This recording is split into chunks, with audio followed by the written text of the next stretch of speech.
یہ جو میں نازل کر رہا ہوں اے محبوب اس کا حفاظت کا ذمہ اور اس کا محافظ بھی میں خود ہوں۔ حتیٰ کہ جب حضور اپنی زبان مبارک کو جلدی جلدی وہی آتی تھی نا جی اور آیات زیادہ ہوتی تو اس کے استحضار یعنی یاد کرنے کے لیے حضور جلدی جلدی پڑھتے تھے، تو اللہ فرماتا ہے کہ اے محبوب اپنی زبان کو اتنی تیزی سے کیوں حرکت دے رہے ہیں؟ اس کا نازل کرنا اور اس کا آپ کے دل میں محفوظ کرنا دونوں ہمارے ذمہ ہیں۔ حضرت لوط علیہ السلام چلے جاتے ہیں صدوم کے علاقے، بستی عمورہ اردن کا ملک ہوتا ہے اور اردن کا مشرقی علاقہ۔ ابراہیم وہاں سے آ جاتے ہیں فلسطین کے اندر، غزہ کے اندر، ٹھیک ہو گیا۔ سورہ یاسین پڑھیے، ایک گلی میں 3 چوک ہیں اور ہر چوک پہ الگ الگ نبی اللہ نے بٹھایا ہوا، یعنی جب اور ابن کثیر نے پیر صاحب لکھا ہے کہ ایک وقت ایسا بھی زمین پر گزرا کہ بیک وقت 10,000 انبیاء زمین پر موجود تھے۔ بسم اللہ الرحمن الرحیم۔ آج ہم قرآن مجید کے 2 مقام میں نے آپ لوگوں کے سامنے رکھنے ہیں اور آپ لوگوں کو ایک ذمہ داری کا احساس دلوانا ہے کہ اللہ کے رسول نے اور اللہ تعالیٰ نے آپ لوگوں کی ایک ذمہ داری لگائی ہے، اور کیا ہم اس ذمہ داری پر پورے اتر رہے ہیں یا ہم ذمہ داری پر پورے نہیں اتر رہے۔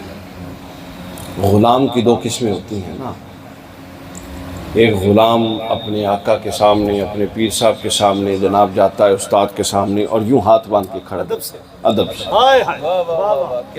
اور پیر صاحب کہتے ہیں، اس کا مالک کہتا ہے کہ جاؤ یہ کام کرو، وہ ہاتھ باندھ کے کھڑا ہے جی مجھے ادب سے کھڑا، وہ کہتے ہیں کہ جاؤ فلاں کام کرو، وہ نہیں جاتا، وہ ہاتھ باندھ کے کھڑا ہے جی میں بڑا محبت میں ادب میں فلاں ہوں، وہ کہتے ہیں کہ تم جاؤ فلاں ذمہ داری کو پوری کرو، وہ ٹس سے مس نہیں ہوتا۔ تو پیر صاحب آخر میں وہ اس کا مالک اس کو یہی کہے گا کہ بھائی یہ تمہاری کیسی میرے ساتھ محبت اور عقیدت ہے کہ تم ہاتھ باندھ کے تو کھڑے ہو، مجھے تو مانتے ہو پر میری ایک ماننے کو تیار نہیں ہے۔ سب لوگ میرے ساتھ شریک ہوں گے پیچھے جو بیٹھے، کیا آپ لوگ اس غلام کو اچھا غلام سمجھتے ہیں جو صرف ہاتھ باندھ کے کھڑا ہو اور مالک کی ماننے کے لیے تیار نہ ہو؟ بتائیے اچھا ہے؟ نہیں جی، نہیں، بدبخت ہے۔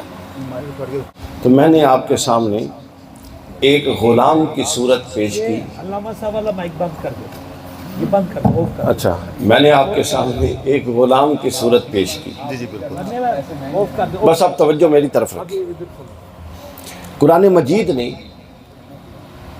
اس جو میں نے غلام کی مثال آپ کو دی ہے، اس کے تناظر میں 2 تقابل پیش کیے، 2 قوموں کا ذکر کیا۔ زندہ باد۔ ایک قوم وہ تھی جو ہم سے پچھلی قومیں تھیں، بے شک، اور ایک قوم جو ہم ہیں، قوم سے مراد امت محمدیہ صلی اللہ علیہ وآلہ وسلم۔ اللہ تعالیٰ نے قرآن مجید میں فرمایا ہے سورہ المائدہ میں، یہ بڑا غور سے سننا ہے آپ نے، الحمدللہ، ختم نبوت کی بنیاد میں آپ کو سمجھا رہا ہوں، اس کے اوپر آپ لوگوں نے حدیثیں سنی ہوئی ہیں، آیتیں سنی ہوئی ہیں، وہ سنتے رہیں گے۔ تو میں چونکہ اتنی طبیعت خرابی کے باوجود پیر صاحب کے حکم پہ جب حاضر ہوا ہوں تو میں نے کہا ایک نئی بات عرض کر دوں، بنیاد بتانے لگا ہوں کہ قرآن میں ختم نبوت کی بنیاد کیا ہے، جس پر عقیدہ کھڑا ہے وہ بنیاد کیا ہے، باقی بنیاد کے اوپر دلائل ہوتی ہیں۔ تو سورہ المائدہ میں اللہ تعالیٰ نے فرمایا بے مستحفظوا من کتاب اللہ وقانوا علیہ شہداء، پچھلی قوموں کو خطاب کر کے فرمایا جو پچھلے انبیاء کی قومیں تھیں کہ تم میں جو جو احکام اللہ نے نازل کیے اور جو جو کتابیں اللہ نے نازل فرمائی ہیں ان کی حفاظت کا ذمہ تمہارے اپنے سر ہے۔ اس کو کہتے ہیں استحفاظت۔ کیا لفظ استعمال ہوا ہے؟ بولیے، استحفاظت کا لفظ استعمال ہوا کہ پچھلی قوموں پر کوئی بھی نبی ہو جو پچھلے انبیاء تھے، ان انبیاء میں سے ہر نبی پر جو کتاب نازل ہوئی اس کتاب کی حفاظت کا ذمہ اللہ تعالیٰ نے کس کے ذمہ ڈالا؟ اس قوم پر جس پر وہ کتابیں نازل ہو رہی تھیں۔ قوموں نے حفاظت نہیں کی تو پیغام انبیاء کے محو ہوتے رہے، وقت کے ساتھ ساتھ اس میں ملوث ہوتی رہی چیزیں، ملاوٹ ہوتی رہی اور وہ اپنی اصل صورت میں نہ رہے۔ پھر اگلا نبی آتا، اللہ تعالیٰ اگلے نبی پر احکام ڈالتا نازل فرماتا اور اس قوم کو کہتا کہ ان احکام کی حفاظت اور ان کا ابلاغ تمہارے ذمے ہے۔ پھر وہ قوم نہ کر سکی، یوں چلتا رہا معاملہ۔ تمام انبیاء حضور علیہ السلام سے پہلے ان کے لیے معاملہ تھا کہ ان کے احکام کے لیے اللہ نے استحفاظت کا لفظ استعمال کیا، یہ ان کے اپنے ذمے تھا۔ پتہ کیوں؟ چونکہ وہ نبی تھے سارے، ان میں کوئی خاتم النبیین نہیں تھا، سمجھے؟ اور جب رسول اللہ صلی اللہ علیہ وآلہ وسلم کے کلام کی بات آئی تو اللہ تعالیٰ نے نازل کر کے فرمایا اِنَّا نَحْنُ نَزَّلْنَا الذِّكْرَ وَإِنَّا لَهُ لَحَافِظُونَ، ہم نے یہ کلام نازل کیا ہے اور ہم ہی اس کے محافظ ہیں۔ پہلے یہ تھا کہ ہم نے نازل کیا ہے مگر تم محافظ ہو، ہیں سمجھو؟ کیا بات، کیا بات۔ پہلے بس یہ نقطۂ بیان اگر آپ سمجھ جائیں تو میرے آنے کا حق ادا ہو گیا۔ فرق پچھلی آیت ہے سورہ مائدہ کی 44 نمبر آیت اور یہ ہے سورۃ الحجر کی 9 نمبر آیت۔ تو پہلے فرمایا، اور یہ ترتیب بھی یہی ہے، مائدہ پہلے آتی ہے، سورۃ الحجر 15ویں سورت ہے، مائدہ 5ویں سورت۔ تو پہلے فرمایا کہ جو میں نازل کر رہا ہوں اس کی حفاظت تمہارے ذمہ ہے، ہر ایک کے لیے یہی ضابطہ رہا۔ لیکن جب اپنے محبوب کی باری آئی تو کیا فرمایا کہ یہ جو میں نازل کر رہا ہوں اے محبوب، اس کا حفاظت کا ذمہ اور اس کا محافظ بھی میں خود ہوں۔ حتیٰ کہ جب حضور اپنی زبان مبارک کو جلدی جلدی وحی آتی تھی نا جی، اور آیات زیادہ ہوتی تو اس کے استحضار یعنی یاد کرنے کے لیے حضور جلدی جلدی پڑھتے تھے۔ تو اللہ فرماتا ہے کہ اے محبوب، اپنی زبان کو اتنی تیزی سے کیوں حرکت دے رہے ہیں؟ اس کا نازل کرنا اور اس کا آپ کے دل میں محفوظ کرنا دونوں ہمارے ذمہ ہیں۔ پوائنٹ سمجھے ہو؟ تو آپ لوگ اس کو سمجھتے ہیں کہ یہ محض ایک فضیلت ہے۔ نہیں نہیں نہیں، کیا اللہ کو ابراہیم اللہ کے نبی نہیں تھے اور محبوب نہیں تھے؟ تھے۔ کیا موسیٰ اللہ کے نبی نہیں تھے، اللہ کو محبوب نہیں تھے؟ تھے۔ لا نفرق بین احد من رسل، اللہ فرماتا ہے ہم رسولوں میں سے کسی میں فرق نہیں کرتے، مرتبے اپنے اپنے، مگر رسول اور نبی ہونے میں سب برابر ہیں، کسی کی نبوت کم یا زیادہ نہیں ہوتی، نبی ہونے میں سب برابر۔ تو پھر کیا وجہ ہے کہ ایک نبی کا پیغام آتا ہے اور وہ پیغام محو ہو جاتا ہے اور اس کی حفاظت کا ذمہ اس کے امتیوں پر ڈالتا ہے؟ اسی لیے کہ ابھی ختم نبوت کا جو باب تھا وہ اللہ نے آگے مؤخر کر کے رکھا ہوا تھا۔ تو جب ضابطے یہ ہوتے ہیں، چونکہ احکام آتے ہیں، احکام کے بعد لوگ احکام سے پھر جاتے ہیں، جب لوگ احکام سے پھرتے ہیں تو قدریں زوال پذیر ہو جاتی ہیں، پھر زوال پذیر قدروں کو پھر عروج بخشنے کے لیے اللہ تعالیٰ نے کیا نظام بنایا؟ اگلا نبی بھیج دیتا، پھر اگلا نبی اصلاح کرتا، پھر چلتا وقت، پھر قدریں زوال پذیر ہوتی، پھر قدریں بیٹھ جاتی، پھر رشتوں کا تقدس ختم ہو جاتا، پھر اللہ تعالیٰ اگلا نبی بھیجتا۔ یوں اللہ تعالیٰ انبیاء بھیجتا رہا، اور جب قدریں پامال ہوتی تھیں تو کیا کرتا؟ نیا نبی بھیج دیتا۔ مگر جب اللہ نے اپنے محبوب کو بھیجا تو اللہ کو اپنے بلکہ اس جملے کو میں ایک اور انداز سے آپ کو سمجھاؤں کہ رسول اللہ سے پہلے کسی نبی کی فکر اور اس کی فکری روایت کا تسلسل اور ہمیشگی اللہ کو گوارا ہی نہیں تھی، منشا الہی نہیں تھا کہ کسی نبی کی فکر کو ہمیشگی دی جائے۔ گل نو آسانی کر کے سمجھا دیواں۔ مصر میں حضرت لوط اور حضرت ابراہیم دونوں بیٹھے ہیں، بائبل میں یہ بات موجود ہے۔ وہاں سے ہجرت کرتے ہیں تو حضرت لوط علیہ السلام چلے جاتے ہیں صدوم کے علاقے، بستی عمورہ، اردن کا ملک ہوتا ہے اور اردن کا مشرقی علاقہ۔ ابراہیم وہاں سے آ جاتے ہیں فلسطین کے اندر، غزہ کے اندر۔ ٹھیک ہو گیا؟ سورہ یاسین پڑھیے، ایک گلی میں 3 چوک ہیں اور ہر چوک پہ الگ الگ نبی اللہ نے بٹھایا ہوا، یعنی جب، اور ابن کثیر نے پیر صاحب لکھا ہے کہ ایک وقت ایسا بھی زمین پر گزرا کہ بیک وقت 10,000 انبیاء زمین پر موجود تھے۔ اللہ اکبر۔ تو اب انبیاء کی تعلیمات زمانی بھی ہوتی تھی، مکانی بھی ہوتی تھی، یہ بھی ذہن میں رکھ لیں۔ زمانی سے مراد یہ، ابھی آپ اگر اردن کے شہر میں تھے تو آپ پر احکام وہ چلتے تھے جو حضرت لوط کے تھے، اور وہاں سے گزر کے آپ فلسطین کے بارڈر کے اندر داخل ہو جاتے تو احکام وہ چلتے تھے جو حضرت ابراہیم کے تھے۔ سمجھ گئے؟ تو احکام مقرون بالزمان تھے، احکام زمانوں کے اندر تھے۔ اور احکام مکان کے اندر تھے. مکان جگہ کو، شہر کو کہتے ہیں. آپ شہر کے اندر جاتے تو اگلے نبی کا دائرہ داخل ہوتا تو احکام اس کے شروع ہو جاتے. مگر اللہ تعالیٰ نے چاہا کہ یہ جو میں نے انبیاء کی ہدایت کی، معرفت کی، علم و دانش کی سلطنت دی، جو عیسیٰ حضرت آدم سے لے کر عیسیٰ تک چلائی، یہ سارے میری مختلف صفات کے عکس ہیں، یہ سارے میرے کمالات کے عکس ہیں. تو یہ میرا وہ کمال ہے، یہ وہ ہدایت ہے، یہ وہ علم ہے جو پوری کائنات میں بکھرا ہوا ہے. این ممکن ہے کسی عاشق کے دل میں یہ بات آ جائے کہ اللہ تعالیٰ ہم تو اتنے انبیاء جو صدیوں پر محیط زمانہ ہے، ان صدیوں پر محیط زمانوں کو دیکھتے رہے، صدیوں پر محیط زمانہ، اب وہ جو تیرے بکھرے ہوئے جلوے ہیں جو آدم سے چلے، وہ نوح میں آئے، وہ ابراہیم میں آئے، وہ موسیٰ میں، وہ عیسیٰ میں، اگر کوئی چاہے کہ وہ سب جلوے کسی ایک وجود میں فرما تو اللہ تعالیٰ نے حضرت محمد رسول اللہ کو شامل خلق فرما دیا. اور آپ کی نبوت پھر ختم نبوت بن گئی. کیوں؟ چونکہ اب میں نے بتایا نا کہ ان کی تعلیمات زمانوں میں بھی تھیں اور مکان میں بھی محبوب تھیں. یعنی اس کے لیے اصطلاح سن لیجئے، اصطلاح ہے ان کی تعلیمات مقرون بالزمان بھی تھیں اور مقرون بالمکان بھی تھیں. یعنی زمانوں میں بھی محدود تھیں اور مکان میں بھی محدود تھیں. مگر حضور علیہ الصلوۃ والسلام کی جو تعلیمات آئے وہ محیط علی الزمان ہے اور محیط علی المکان ہے. ہر مکان آپ کی تعلیمات اور شریعت کے اندر ہے اور ہر زمان آپ کی تعلیمات اور شریعت کے اندر ہے. یعنی اب قیامت تک جو انسان جنم لے گا اس کی ہدایت کے لیے اگر کوئی اسوہ ہے تو وہ ایک ہے اور وہ محمد رسول اللہ ہے. وہ چاہے اردن میں پیدا ہو، چاہے فلسطین میں پیدا ہو، چاہے شام میں پیدا ہو. نہ زمان کی کوئی قید، نہ مکان کی کوئی قید.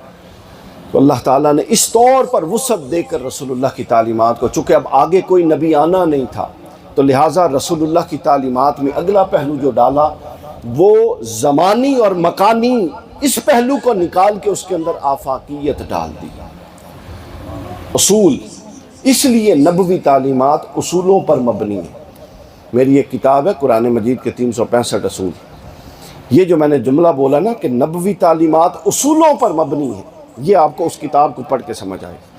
یعنی جو اللہ تعالیٰ نے مثلاً ایک اصول اللہ نے بتایا کہ لیس للانسان الا ما سعی، انسان کے لیے وہی کچھ ہے جو وہ کوشش کرتا ہے. آپ آج یہاں پاکستان میں دیکھ لیں، ناروال میں دیکھ لیں، لاہور میں چلے جائیں، جنگ میں چلے جائیں، یورپ، دنیا کے کسی ملک میں چلے جائیں، کامیاب وہی ہے جو جد و جہد کر رہا ہے. یعنی اللہ تعالیٰ نے وہ اصول آفاقی طور پہ دنیا پہ نافذ کر دیا. آپ میری بات کو سمجھ گئے؟ تو لہٰذا رسول اللہ صلی اللہ علیہ وسلم سے پہلے کسی ہستی کی فکر کو اتنا دائمیت دینا اللہ تعالیٰ کی منشا ہی نہیں تھی، وہ رسول اللہ کے حصے میں آئی. پھر دوسرا، حضور علیہ الصلوۃ والسلام کے خاتم النبیین ہونے کا مطلب یہ تھا کہ تعلیمات کے اندر صرف دائمیت نہ ہو، تعلیمات کے اندر جامعیت بھی ہو. مثلا جامعیت کیا؟ ایک بندہ ہے کاروبار کرتا ہے، اس کو کاروبار کے لیے بھی تو اسوہ چاہیے. بھائی وہ کاروبار کیسے کرے، کیا حلال کیا حرام، ڈیلنگ کیسے کرنی ہے. آپ کو معلوم ہے اس وقت دنیا کا سب سے بڑا مذہب کون سا ہے؟ بتائیے. کرسچینٹی ہے، عیسائیت. حضرت عیسیٰ علیہ السلام کی زندگی میں اگر آپ ڈھونڈیں کہ مجھے تعلیمات ملیں کہ کاروبار کیسے کرنا ہے تو ملتی نہیں، انہوں نے کیا ہی نہیں. آپ کا اختلاف ہو جاتا ہے نا، بعض اوقات متصادم معاملات ہوتے ہیں اور لڑائی کرنی پڑتی ہے، جنگ کرنی پڑتی ہے. حضرت عیسیٰ علیہ السلام کی تعلیمات زندگی اگر دیکھیں تو انہوں نے ساری زندگی کوئی مارکہ ہی نہیں کیا. اصول، جنگوں کے اصول ان کی زندگی سے آپ لے ہی نہیں سکتے. اللہ اکبر. سمجھ؟ تو آپ کو ایک ایسی ہستی چاہیے کہ اگر آپ کو باپ کا کردار چاہیے تو اس سے ملے. حضرت عیسیٰ علیہ السلام نے تو شادی نہیں کی، باپ کے کردار وہ کیسے ادا کر سکتے؟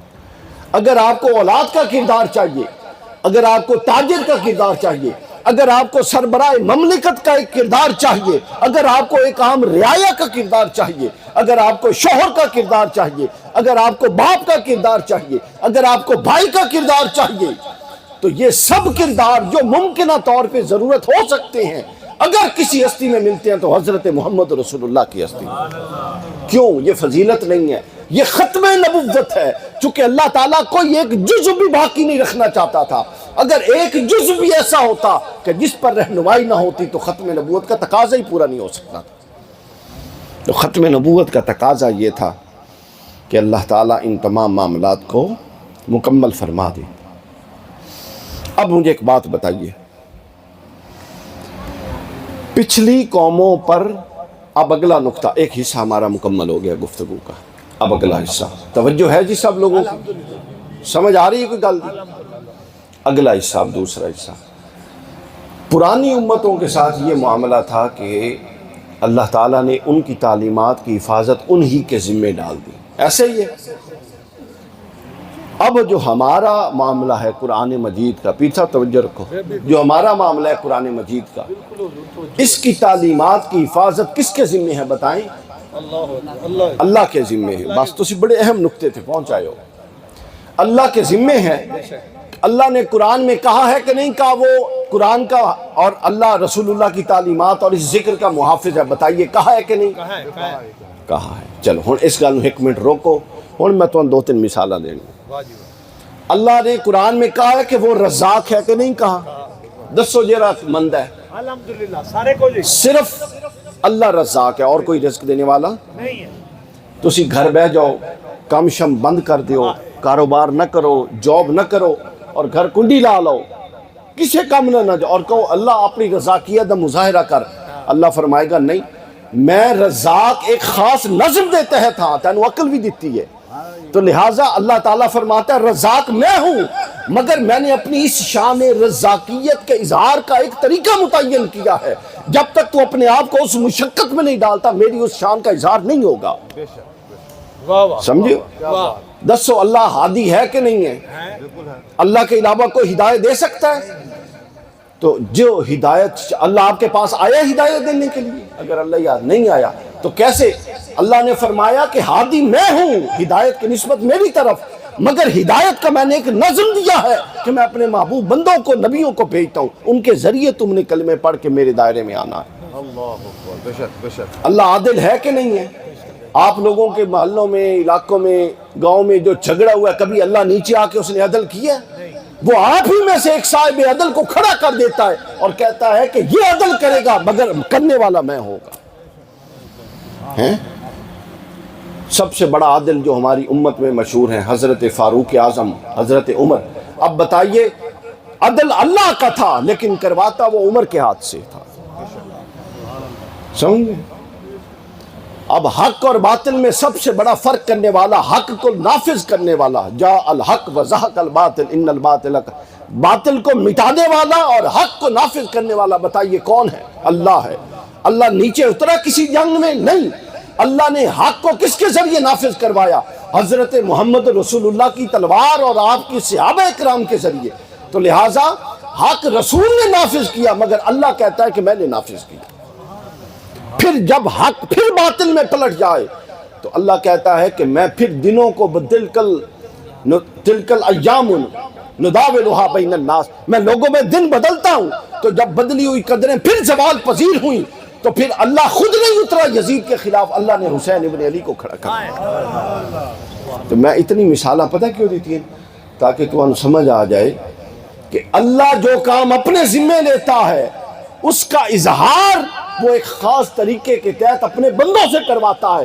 لہٰذا اللہ نے جو یہ کہا کہ قرآن کی حفاظت میرے ذمے ہے، اللہ نے جو یہ کہا کہ قرآن کی حفاظت میرے ذمے ہے، یہ بھی اللہ نے آسمان سے اتر کے یہ نہیں کروانا، بلکہ اللہ نے کسی گوشے میں عبد القادر کو کھڑا کر دیا کہ تو قرآن کی تعلیمات کا ابلاغ کر، کسی گوشے میں بابا فرید کو کھڑا کر دیا کہ تو قرآن کی تعلیمات کا ابلاغ کر، کسی گوشے میں پیر سیف اللہ خالد گیلانی کو کھڑا کر دیا کہ تو قرآن کی تعلیمات کا ابلاغ کر، کسی گوشے میں شیخ الاسلام کو کھڑا کر دیا کہ تو تعلیمات کا ابلاغ کر۔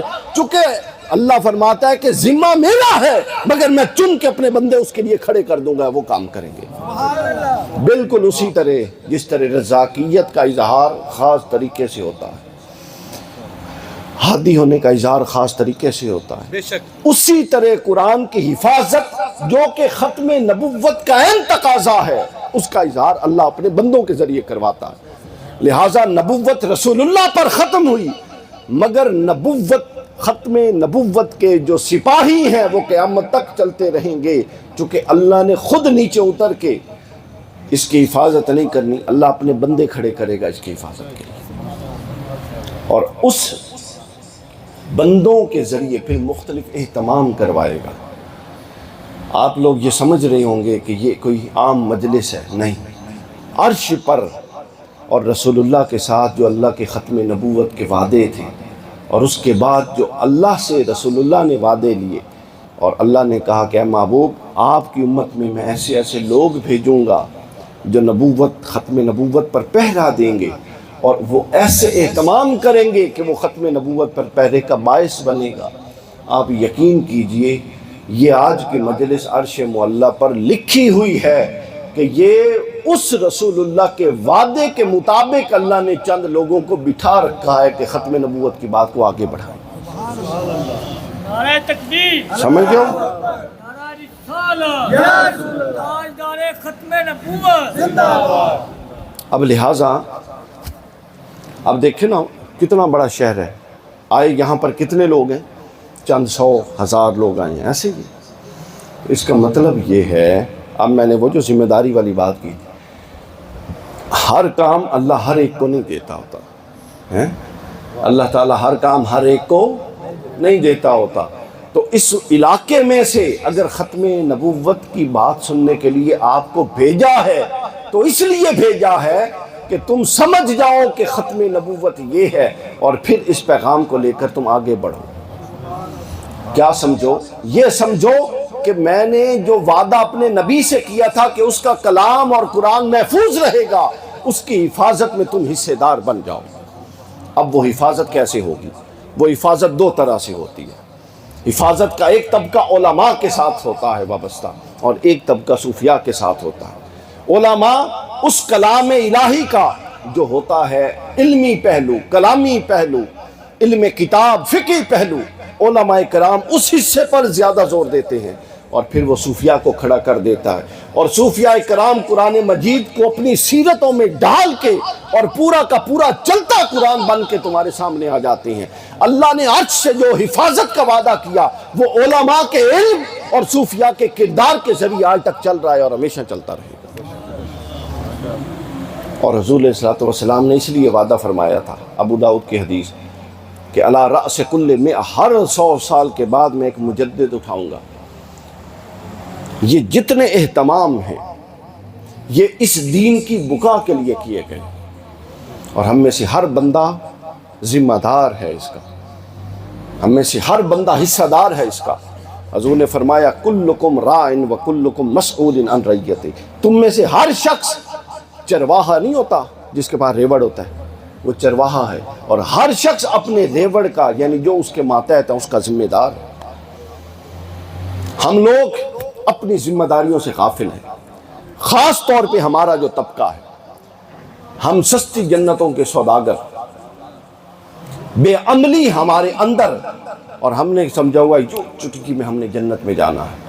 اپنی ذمہ داریوں سے نااہل، اپنی ذمہ داریوں سے سمجھنے اس کو پس پشت ڈالنے والے، اپنی ذمہ داریوں کو نظر انداز کرنے والے، اپنی ذمہ داریوں پر توجہ ہی نہ دینے والے، ہم اتنے سمجھدار ہیں کہ ہم اپنا کام اس پر کمپرومائز نہیں کرتے، کاروبار اس پر کمپرومائز نہیں کرتے۔ اللہ رزاق ہے لیکن ہم کام پر جاتے ہیں اللہ کو رزاق مانتے ہوئے۔ ہم یہ نہیں کرتے کہ گھر بیٹھیں گے تو وہ دے گا، ہم ہر کام پوری عقل کے ساتھ کرتے ہیں، مگر جب دین کا معاملہ آتا ہے تو ہم کہتے ہیں نہیں جی اللہ تو بڑا رحیم ہے، اللہ نے تو جناب بخش دینا ہے۔ یعنی ہم نے اپنی مرضی کے لیے اپنے لیے جواز تلاش کر رکھے۔ ہم یہ نہیں بیان کرتے کہ اللہ اگر رحیم اور کریم ہے تو اللہ قہار اور المنتقم بھی ہے، گرفت کرنے والا بھی ہے، انتقام لینے والا بھی ہے۔ تو سامعین کرام، ان محافل کا مقصد یہ ہے کہ ہم اپنے اس کردار کو بدلیں۔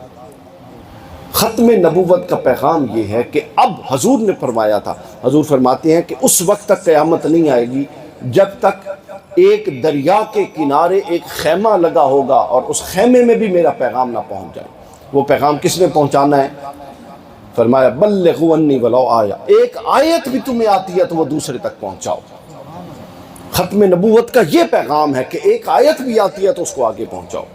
اور ہمارا حال یہ ہے کہ ہمارے اپنے بچے ہی ہمارے بنیادی عقائد سے واقف نہیں، ہمارے اپنے بچے ہی بنیادی عقائد سے واقف نہیں، ہم نے آگے کیا بڑھنا؟ تو لہٰذا ختم نبوت ایک طرف ایک عقیدہ ہے، یہ اب اہم بات ہے، ایک طرف ایک اور دوسری طرف ایک ذمہ داری ہے کہ اب نبی نے نہیں آنا بلکہ ہر وہ جگہ جہاں پر خرابی ہوگی ہم نے نبی کا نمائندہ بن کے کھڑے ہو جانا ہے۔ تو ختم نبوت جہاں عقیدہ ہے وہاں ذمہ داری ہے۔ اور امام غزالی نے احیاء العلوم کے 10واں باب ہے امر بالمعروف و نہی عن المنکر، وہاں پر ایک بڑی خطرناک بات کی ہے اس کے مقدمے میں، 10ویں باب کے آغاز میں امام غزالی فرماتے ہیں کہ جس علاقے کے لوگ اپنی اس ذمہ داری سے غافل ہو جائیں، یہ بڑے غور سے سنیے اور اپنے حالات کا جائزہ لیجیے۔ امام غزالی فرماتے ہیں جس علاقے کے لوگ اپنی اس ذمہ داری سے غافل ہو جائیں کہ وہ نبی کے نائب ہیں اور انہوں نے نبی کے پیغام کو آگے بڑھانا ہے، امام غزالی فرماتے ہیں اس علاقے سے اللہ فیوزات نبوت کو سلب کر لیتا، اٹھا لیتا، وہاں پھر بے برکتی ہوتی ہے، وہاں پھر رشتوں کا باپ بیٹیوں کے ساتھ برائی کرتے ہیں، بھائی بہنوں کے ساتھ برائی کرتے ہیں، وہاں پھر اللہ کا عذاب آتا ہے، وہاں سیلاب آتے ہیں اور وہاں زلزلے آتے ہیں۔ آپ دیکھ رہے ہیں یہ سب کچھ کیا ہو رہا ہے؟ اس لیے ہو رہا ہے کہ ہم اپنی ذمہ داری سے غافل ہو چکے ہیں اور فیوزات نبوت سلب ہو چکے ہیں۔ اب میں بہت غور کیا پیر صاحب کہ اس کا فیوزات نبوت کے سلب ہونے سے کیا مراد؟ تو پھر میرے ذہن میں قرآن مجید کی وہ آیت آئی کہ اللہ تعالیٰ کا وعدہ ہے کہ لا یعذبہم وانت فیہم، کہ جب تک اے محبوب آپ ان میں ہیں میں ان پر سے عذاب اجتماعی عذاب نہیں ڈالوں گا۔ مگر سیوطی فرماتے ہیں کہ حضور کے ہونے کا مطلب، اب میری تعبیر ہے جو میں نے جوڑا، کہ جو حضور علیہ السلام کا یہ وعدہ ہے نا قرآن میں کہ جب تک آپ ہیں، مراد یہ کہ مدینہ میں تو آپ بنفس نفیس ہیں، یہاں آپ کی تعلیمات آپ کے قائم مقام کے طور پہ موجود ہیں، واہ واہ واہ کیا سمجھو؟ بات۔ اور جہاں آپ کی تعلیمات کھڑی رہیں گی وہاں ایسے ہی ہے جیسے خود مصطفیٰ موجود ہے، اور جہاں آپ کی تعلیمات اٹھ جائیں گی لہٰذا وہ فرائض وہ جو ہے جو فیوزات نبوت سلب ہو چکی، تو لہٰذا ہم ذمہ ختم نبوت ایک ذمہ داری ہے، یہ صرف عقیدہ نہیں ہے کہ نعرہ لگا دیا تاجدار ختم نبوت زندہ باد اور باقی چکر ہی کوئی نہیں، نہیں، یہ ذمہ داری ہے۔ ختم نبوت کا ماننے والا اگر بے ایمان ہے تو کیا اس کو اپنے نبی کی تعلیمات میں بے ایمانی ملی ہے معاذ اللہ آگے منتقل کرنے کے لیے؟ ختم نبوت کا ماننے والا ہو اور وہ اپنے عمل اپنی بات میں جھوٹا ہو، کیا وہ اس نبی کا نائب بن سکتا ہے جس کا پہلا لقب ہی دشمنوں نے اس کو دیا تھا الصادق اور الامین؟ صادق کا کیا مطلب؟ دو ہی شیئیں ہوں گی نا جی، یا زبان تو یا عمل، ذرا گل غور نہ سنو۔ تو وہ الصادق کا مطلب تھا وہ کہتے تھے اس ہستی کے عمل میں کوئی جول نہیں، اس ہستی کے قول میں کوئی جول نہیں، اور امین کا مطلب ہوتا تھا اس ہستی کے عمل میں کوئی جول نہیں، بس دو ہی چیزیں ہوتی ہیں۔ تو کیا ختم نبوت کا ماننے والا جھوٹا ہو سکتا ہے؟ اگر ہے تو وہ اس کا مطلب ہے وہ ختم نبوت کے پیغام کا امین نہیں ہے، اور جہاں پر زیادہ لوگ ختم نبوت کے پیغام کی امانت سے غافل ہو جائیں وہاں سے پھر فیوزات نبوت اٹھنا شروع ہو، اور یہ جتنی بے بر یہ ہو نہیں، یہ ہو سکتا ہے کہ رسول اللہ موجود ہو اور اللہ تعالی ہم پر عذاب نازل کرے۔ لا تصلی علی احد منہم، عبداللہ بن ابی مر گیا، منافق تھا، اللہ نے حضور اس کی قبر انور پر کھڑے تھے، چونکہ اس کا جو بیٹا تھا حضرت عبداللہ وہ سچے مومن تھے، تو اس کی دل آزاری کے لیے حضور اس کی قبر پر تھے، اللہ نے وہی نازل کی قرآن کے اندر کہ محبوب اس کی قبر سے پیچھے ہٹیے، لا تصلی علی احد منہم، میرا عذاب منتظر ہے، جب تک آپ کھڑے ہیں عذاب نہیں اتر سکتا اس پر۔ اللہ اکبر، اللہ۔ حضور ایک طرف ہوئے تو پھر اس پر عذاب اترا۔ تو جہاں پر آپ لوگ اپنی نیابت اور جو ذمہ داری ہے ختم نبوت کی اس سے غافل ہو جائیں گے وہاں پھر عذاب اترنے ہیں، وہاں پھر سیلاب آنے ہیں، تو فیصلہ آپ نے کرنا ہے۔ نجات اسلام کی دو قسمیں ہیں، بس بات ختم کرنے لگا ہوں، ذہن میں رکھ لیں۔ ایک ہوتا ہے مسلمان حقیقی، ایک ہوتا ہے حکمی۔ واہ حکمی وہ ہوتا ہے جو مسلمان کے گھر پیدا ہوا ہو اور اس پر اسلام کے احکام جاری ہو جائیں، حکمی ہے وہ حکمی ہے۔ وراثتی وراثتی وہ حکمی ہے۔ اللہ اکبر اور ایک ہوتا ہے حقیقی۔ کتنے حکمی حقیقی ہیں یہ ہمارا عمل بتا رہا ہے، کتنے حکمی حقیقی ہیں یہ ہمارا عمل بتا یہ دو چیزیں بتائیں گی۔ کتنی چیزیں؟ ایک ہمارا عمل بتائے گا اور دوسرا مولا کائنات مولا علی کی محبت بتائے گی کہ یہ ظاہر سے مسلمان ہے اندر سے بھی ہے کہ نہیں ہے۔ واہ واہ کیا کمال۔ کیونکہ حضور نے فرمایا، حضرت علی خود راوی کہ رسول اللہ نے مجھ سے وعدہ کیا ہے کہ علی سوائے مومن کے کوئی تجھ سے محبت نہیں کرے گا اور سوائے منافق کے کوئی تیرا بغض نہیں رکھ سکتا۔ نعرہ حیدری اور اگلی تو گال دسا، دوبارہ پڑھو دوبارہ حضور نے فرمایا کہ اے علی سوائے مومن کے ہائے ہائے کوئی تجھ سے محبت نہیں کر سکتا اور سوائے منافق کے کوئی تمہارا بغض نہیں رکھے گا۔ اور اگلی گل بھی سنو، ہاں جی بابا جی نہج البلاغہ دے وچ حضرت علی فرمانے کہ رسول اللہ کا یہ وعدہ اتنا سچا ہے کہ اگر ایک شخص جو میرا محب ہے میں اس کو آگ میں بھی ڈال دوں تو وہ مجھ سے نفرت نہیں کرے گا، اور جو مجھ سے بغض رکھتا ہے میں اس کو پوری سلطنت بھی دے دوں وہ میرے سے محبت نہیں کر سکتا۔ اب اس کی اب علماء نے اس کی شرح بھی کی ہے، زندہ باد وہ شرح سنیں۔ وہ کہتے ہیں یہ کیا مسئلہ ہے، بندہ بعد میں بھی تو محبت کر سکتا ہے بغض رکھ کے۔ علماء نے کہا ایسا نہیں ہوتا، کچھ چیزیں کی نہیں جاتی، کچھ اوپر سے اتاری جاتی ہیں۔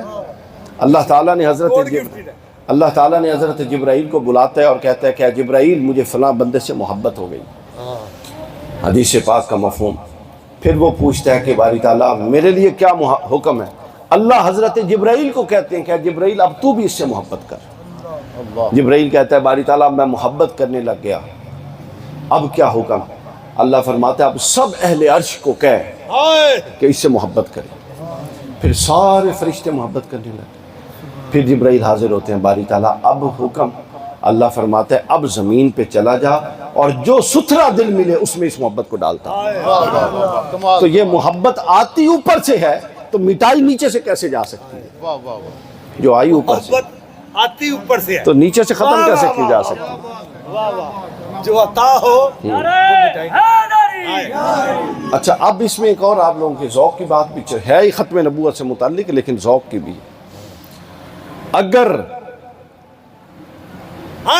رسول اللہ صلی اللہ علیہ وآلہ وسلم کے بعد علی نبی نہیں ہے تو یہ خود اس بات کی دلیل ہے کہ نبوت ختم ہو چکی ہے۔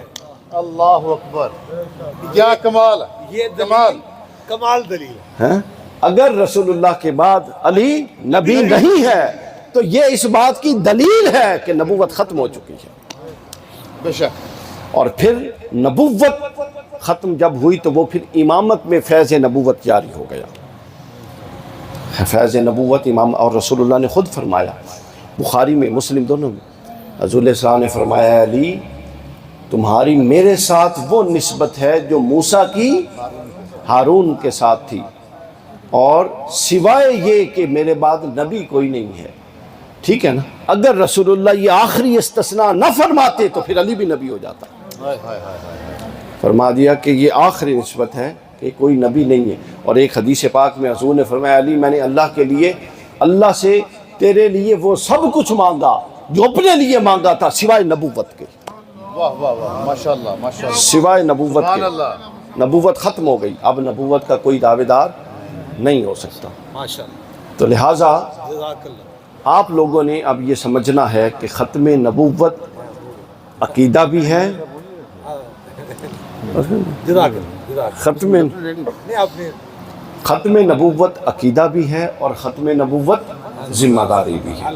تو لہٰذا اس کو عقیدہ تو آپ نے سنا ہوا ہے، آج پیر صاحب کی اس مجلس کے ذریعے ہم نے جو پیغام دیا اور ٹیگ لائن اگلے سال یہ لکھوا کے دائیں اشتہاروں پہ یہ لکھوا دیں کہ ختم نبوت عقیدہ بھی ہے اور ذمہ داری بھی ہے، اور آپ سب لوگ اس پیغام کو لے کر جائیں کہ ختم نبوت ذمہ داری ہے۔ اب نئے نبی نے نہیں آنا، اب ذمہ داری ہمارے کندھوں پر۔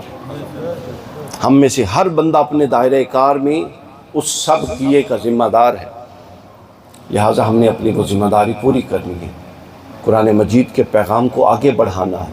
کیوں؟ کیونکہ اللہ نے وعدہ کیا اِنَّا نَحْنُ نَزَّلْنَا الذِّكْرَ وَإِنَّا لَهُ لَحَافِظُونَ۔ اب وہ کیسے محافظ ہے؟ وہ ہمارے ذریعے محافظ ہے، سمجھ آئیے؟ تو وہ ہمارے ذریعے کیسے محافظ ہے؟ ہم نے زبان سے بھی اس کا تذکرہ ذکر کا کرنا ہے تاکہ ذکر زبانی صورت میں بھی زندہ رہے، اور اپنے عمل میں بھی اتارنا ہے تاکہ ذکر عملی صورت میں بھی زندہ رہے۔